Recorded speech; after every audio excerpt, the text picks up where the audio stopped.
हम लोग अब एयरपोर्ट पर मौजूद हैं। यहाँ से हवाई सफर होगा और सीधे सुल्तानपुर में हम लोग लैंड करेंगे। जो लोग गर्मी निकालने की बात कर रहे थे, 2 चरणों में जनता ने उनकी भाप निकाल दिया है कि साफ दे दिया है। जनता ने तो साफ दे दिया है सपा को और बसपा को।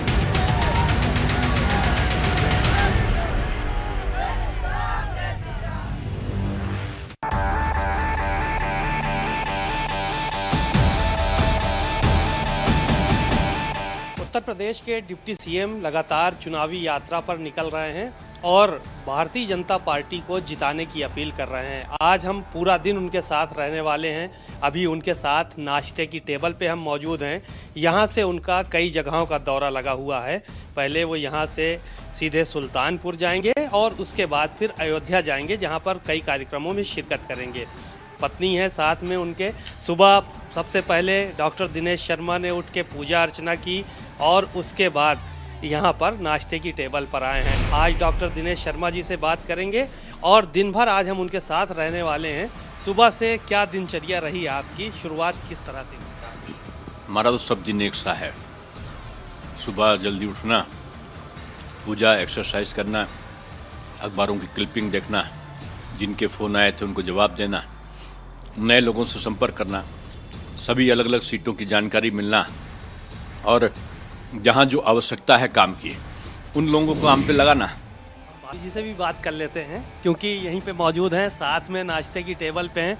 आपको क्या लगता है कि चुनाव के वक्त कितना डॉक्टर साहब आपको टाइम दे पाते हैं? चुनाव के समय नहीं, वो वैसे भी समय कम ही देते हैं। हम लोग क्वालिटी टाइम में बिलीव करते हैं और इस समय तो बिल्कुल ही आप देख रहे हैं बहुत व्यस्तता है। तो नाराज़गी नहीं रहती आपको कि समय कम दे पाते हैं? तो कोई शिकवा शिकायत नहीं रहती है?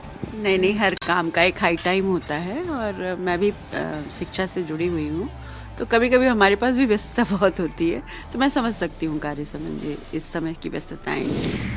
डॉक्टर दिनेश शर्मा चुनावी यात्रा पर निकल चुके हैं और आज हम उनके साथ उत्तर प्रदेश के 2-3 ज़िलों का दौरा करने जा रहे हैं। ये तस्वीरें आप देख सकते हैं। पहले उन्होंने घर पे पूजा अर्चना की और उसके बाद फिर अपने परिवार के साथ नाश्ते की टेबल पर नज़र आए और अब सीधे वो चुनावी यात्रा के लिए निकल चुके हैं। क्या लग रहा है कि भारतीय जनता पार्टी को जनता कितना प्यार देने वाली है इस चरण में? अब मैं तो कह सकता हूँ कि हर चरण जो है वो भारतीय जनता पार्टी की लीड को बढ़ाते जा रहे हैं और हर चरण के बाद आप देखेंगे इनकी भाषा बदलती जाएगी। सपा, बसपा, कांग्रेस और एमआईएम की, और इस चरण के बाद भी आप देखेंगे ये ईवीएम पे आ जाएंगे। अखिलेश यादव तो लगातार खुले मंचों से ये कह रहे हैं कि पहले और दूसरे चरण में जो वोटिंग हुई है उसमें शतक मार दिया है समाजवादी पार्टी ने और गठबंधन ने। हाँ, हार का शतक मारा है, बस सही है कि हार में वो शतक से पीछे है और बीजेपी 100 से ऊपर का आंकड़ा पार किया है, ये बस सही है। चुनावी सफ़र जारी है। अब घर से निकलकर हम लोग सीधे एयरपोर्ट के लिए रवाना हो गए हैं। गाड़ी में हम उनके साथ मौजूद हैं और कुछ अहम सवाल हैं जो कि लखनऊ से जुड़े हुए हैं और साथ ही साथ डॉक्टर साहब की राजनीति से जुड़े हुए हैं। आप यहाँ से मेयर भी रहे हैं लंबे समय तक।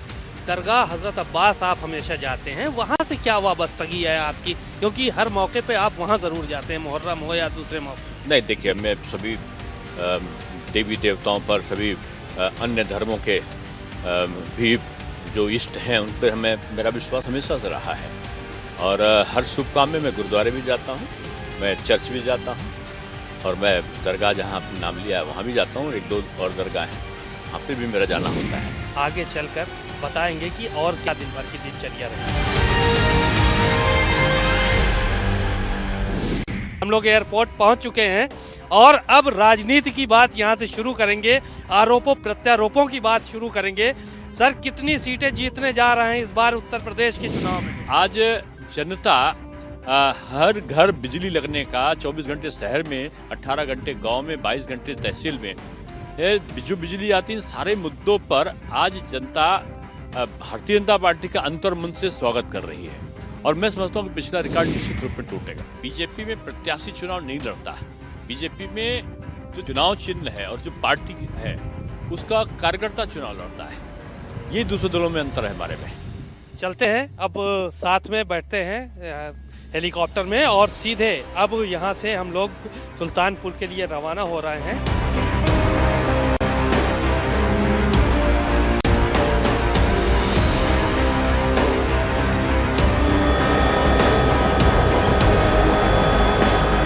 अब हम हेलीकॉप्टर में मौजूद हैं।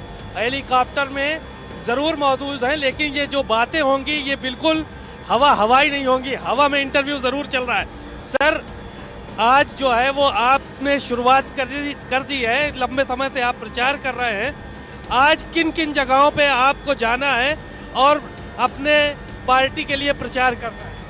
नहीं, अभी तो मैं जा रहा हूँ सुल्तानपुर में लम्हुआ विधानसभा में, और यहाँ की जनसभा के बाद मुझे अयोध्या में व्यापारियों के साथ में और कुछ आध्यात्मिक पुरुषों के साथ में संवाद करना है, तो उस कार्यक्रम के नाते अयोध्या भी जाऊँगा। सर, एक सवाल ये था कि आप लगातार विकास के मुद्दे पर बात कर रहे हैं कि विकास और कानून व्यवस्था के मुद्दे पर भारतीय जनता पार्टी चुनाव लड़ रही है, लेकिन जो विपक्ष का आरोप है हाथरस और उन्नाव जैसी घटनाओं को लेकर जो है वो हमलावर रहते वो आप। देखिए, विपक्ष के पास में मुद्दा नहीं है। 700 दंगे जिसके शासन काल में हुए हो, और अभी भी उन्नाव में दलित युवती की हत्या में शामिल कौन है, किसकी जमीन से मिला है, सब जानते हैं कि एक राजनीतिक दल के नेता के वहाँ हत्या के आरोपी हैं। तो मैं ये कह सकता हूँ कि अपराध मुक्त प्रदेश बने, ये भारतीय जनता पार्टी का शुरू से प्रयत्न रहा, और मैं कह सकता हूं कि आज बदली हुई परिस्थितियों में उत्तर प्रदेश तेजी के साथ आर्थिक समृद्धि की ओर बढ़ रहा है। मायावती जी आरोप लगाती हैं आपके ऊपर कि भारतीय जनता पार्टी के शासनकाल में और समाजवादी पार्टी के शासनकाल में दलितों को अपमानित किया गया है। दलित का सम्मान भारतीय जनता पार्टी की प्राथमिकता है। अगर आप देखो, पंचतीर्थों का निर्माण किसने कराया? जहां बाबा साहब रहे, जहां पे पैदा हुए, जहां पर पढ़ाई किया। लंदन तक में तो उनका स्मारक बनवाया है, और साथ में ये भी आज दलित बच्चों को सबसे ज़्यादा स्कॉलरशिप कभी मिल रही है तो उत्तर प्रदेश में मिल रही है। आज मुफ्त में छात्रावास और मुफ्त में पढ़ाई की व्यवस्था उनके लिए बीजेपी सरकार ने की है। प्रियंका गांधी जी लगातार आरोप लगा रही हैं कि उत्तर प्रदेश में जितनी भी राजनीतिक पार्टियां चुनाव लड़ रही हैं उनके पास विकास का कोई मॉडल नहीं है। ये लोग सिर्फ जाति, धर्म और नफरत की राजनीति जो है उत्तर प्रदेश में। अभी तो मैंने आपको इतने सारे काम गिनाए विकास के, और जेवर का एयरपोर्ट एशिया का सबसे बड़ा एयरपोर्ट बना रहे हैं हम लोग यहाँ पर सबसे बड़ा डाटा सेंटर 250 मेगावाट का वो नोएडा में लग रहा है। आज स्टार्टअप में हमने कई हजार करोड़ रुपए का प्रावधान करके नौजवानों को रोजगार का एक अवसर मुहैया कराया है। आप पर एक आरोप और भी है कि बुलडोजर और गर्मी की बात करके लोगों को डरा के वोट ले रही है भाजपा। ये प्रियंका गांधी ने कल रायबरेली।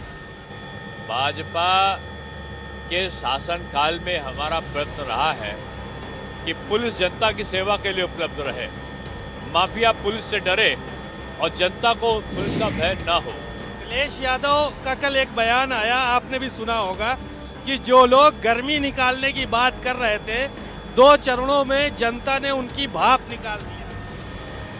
अब भाप निकाल दिया है कि साफ दे दिया है?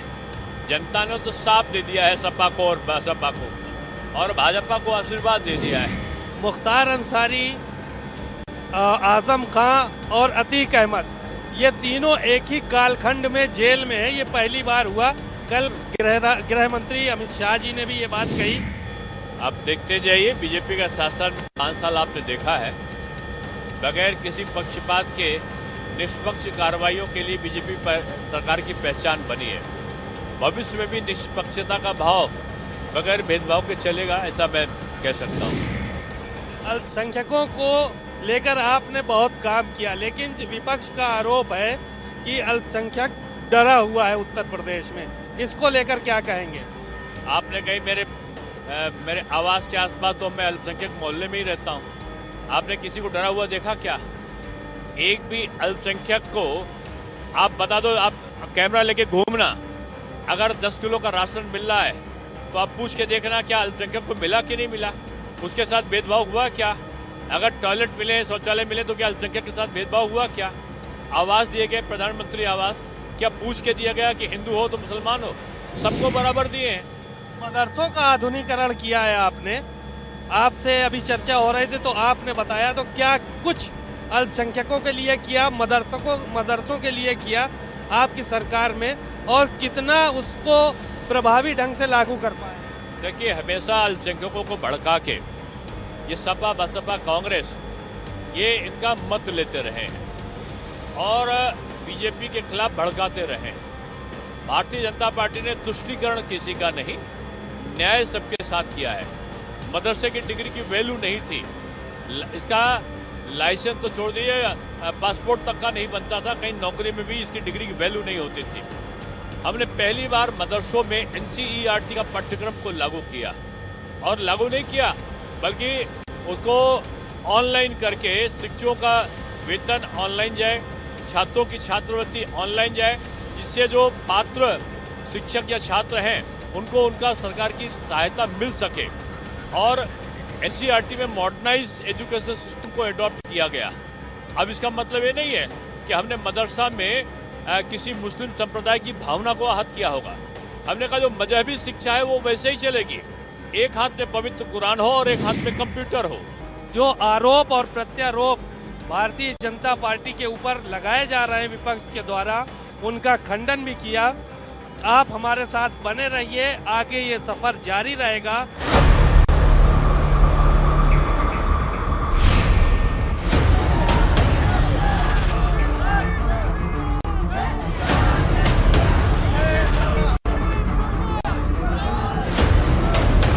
डॉक्टर दिनेश शर्मा का हेलीकॉप्टर सुल्तानपुर आ चुका है। आप तस्वीरों में देख सकते हैं कि वो यहाँ पर जो है वो तमाम लोगों से मुलाकात करेंगे और उसके बाद एक रैली स्थल के लिए रवाना होंगे।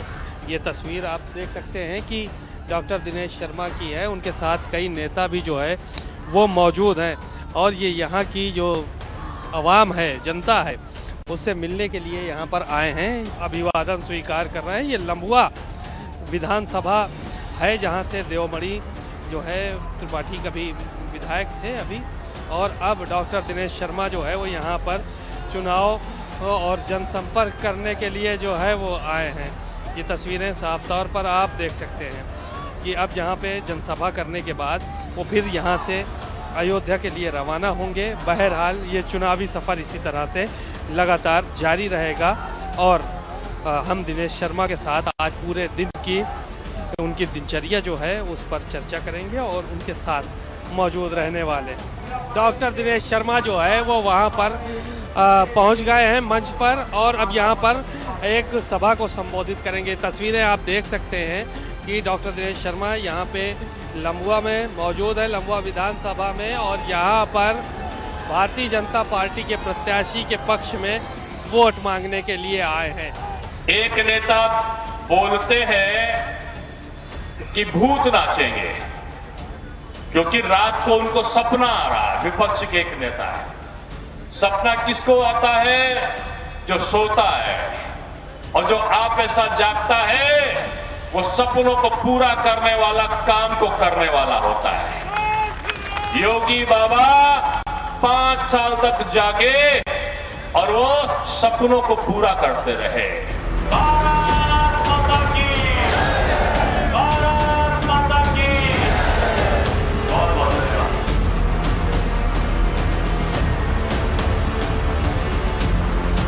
Deputy CM doctor Dinesh Sharma के साथ चुनावी सफर लगातार जारी है। अभी सुल्तानपुर पहुंचे और अब यहां से अयोध्या के लिए प्रस्थान कर रहे हैं। बात कर लेते हैं थोड़ा सा। सर, अभी सुल्तानपुर में देखा कि आपने को बड़ा प्यार मिला यहाँ पे और बड़ा जनता जो है वो आपको मानती है यहाँ की। आप हमलावर नजर आए एकदम से विपक्ष के ऊपर यहाँ पे आज जो स्पीच देख रहे थे। ये 15-20 हज़ार की जो जन सैलाब है, ये 15-20 हज़ार लोगों का जो जन सैलाब वहाँ था और जो हजारों की संख्या में यहाँ पे लोग खड़े हैं, ये इस बात का परिचायक है कि योगी जी और मोदी जी ने जो काम किया है, घर घर आज घर घर दस्तक हुई है, जो केंद्र सरकार और प्रदेश सरकार की योजनाएं उसका लाभ मिला है। तो ये चुनाव अब बीजेपी नहीं लड़ रही है, ये चुनाव बीजेपी के लिए जनता लड़ रही है। आगे चलेंगे यहाँ से अयोध्या के लिए डॉक्टर दिनेश शर्मा के साथ हम लोग आगे बढ़ेंगे और वहाँ पर जाकर वो क्या कुछ करते हैं, किनसे मिलते हैं और आगे के उनके क्या कार्यक्रम हैं, इसके बारे में भी बताएंगे।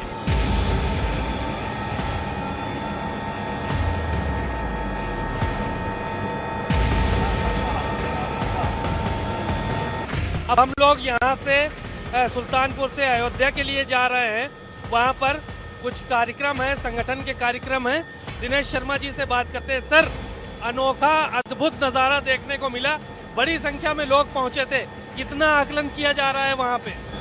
नहीं, अब देखो, आप ही बोल लो कि 15-20 हज़ार भीड़ थी, लेकिन जितनी भी भीड़ थी, चाहे वो 15,000 हो, चाहे 20,000 हो, चाहे 50,000 हो या 2,000 हो, भीड़ का जो उत्साह है और भीड़ के जो जज्बा है जीत का, उनके आंखों से दिखता है। अब अयोध्या पहुंचेंगे, हनुमान गढ़ी के दर्शन करेंगे और उसके बाद विभिन्न कार्यक्रमों में हिस्सा लेंगे।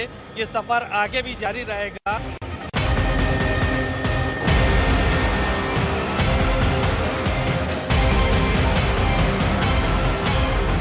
आपके काम आएगा, आपका रोजगार बढ़ेगा। यहाँ पूरे देश से नहीं, पूरे विश्व से लोग आएंगे अयोध्या में, और जब पूरे विश्व से लोग आएंगे तो आपकी दुकान की खरीद बढ़ेगी। आपकी दुकानों पे तमाम प्रकार की आमदनी जो अभी की है वो 10 गुना ऊपर जाएगी। ये सपने में आप लोगों ने नहीं सोचा होगा जितना विस्तार से सारी चीजें चल रही हैं। तो इसका तो आपको, मुझको लग रहा था कि यहाँ के लोग बिल्कुल खुशी मन से, और खुशी मन रही है राम जी की कृपा से, राम जी की धरती है और राम जी की कृपा से कोई भी चीज किसी के साथ अन्याय नहीं होता। दिनेश शर्मा जी यहाँ पर अयोध्या में रामलला के दर्शन करने के लिए पहुँचे हैं। इससे पहले वो सुल्तानपुर गए, सुल्तानपुर में एक जनसभा को संबोधित किया और उसके बाद फिर अयोध्या पहुँचे, जहाँ पर संतों से मुलाकात की और उसके बाद फिर व्यापारी सम्मेलन में शिरकत की और अब रामलला के दर्शन करने के लिए राम जन्मभूमि पर पहुँचे हैं। आप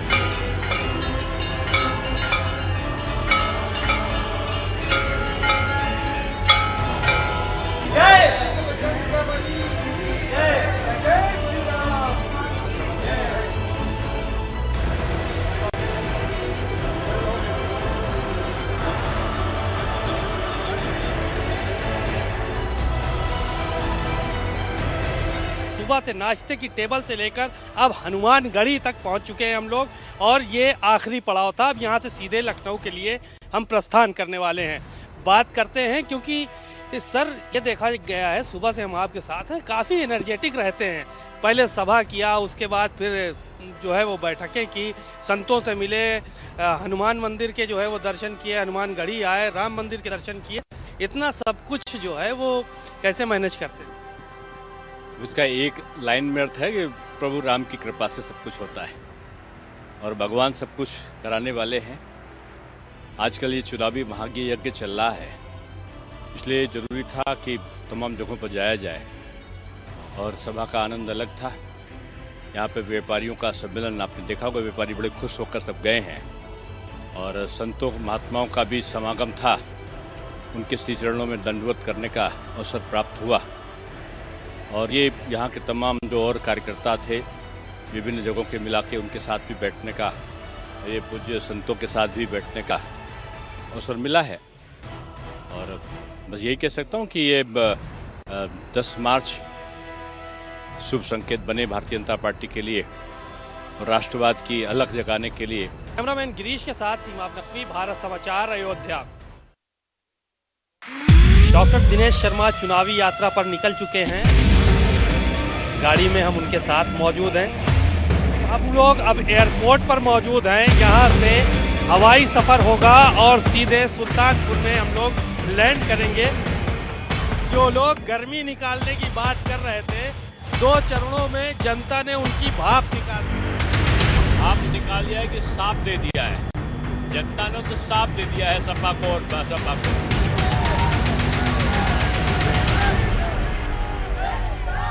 अब कपड़े हो या आपके इंपॉर्टेंट डॉक्यूमेंट्स